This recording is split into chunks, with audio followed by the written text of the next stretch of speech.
সুন্দরবনের মাল্লাখালী এলাকা থেকে অপহৃত ৬ নারী সহ ৩৩ জেলেকে উদ্ধার করেছে কোস্টগার্ড। করিম শরীফ ডাকাত বাহিনী ১৬টি নৌকা সহ তাদের জিম্মি করে মুক্তিপণ হিসেবে প্রত্যেকের কাছে ১০,০০০ টাকা দাবি করেছিল।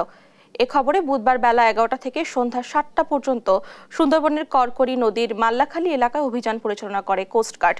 এ সময় ডাকাতরা পালিয়ে গেলে উদ্ধার করা হয় জেলেদের। উদ্ধারকৃতরা সবাই খুলনার কয়রা থানার বাসিন্দা। বর্তমানে তাদের প্রাথমিক চিকিৎসা ও খাবার দিয়ে পরিবারের কাছে হস্তান্তরের প্রক্রিয়া চলছে। ৯ এপ্রিল ২০২৫ তারিখ সকাল ১১টাতে সন্ধ্যা ৭টা পর্যন্ত বাংলাদেশ কোস্টগার্ড বেস মংলা ও আউটপোস্ট নলিয়ান কর্তৃক সুন্দরবনের করকরি নদীর মাল্লাখালী এলাকায় একটি বিশেষ অভিযান পরিচালনা করা হয়।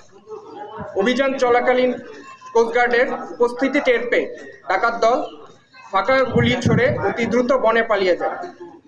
পরবর্তীতে উক্ত এলাকা হতে অপহরণকৃত ৬ জন নারী সদস্য সহ ৩৩ জন জেলেকে ১৬টি বোট সহ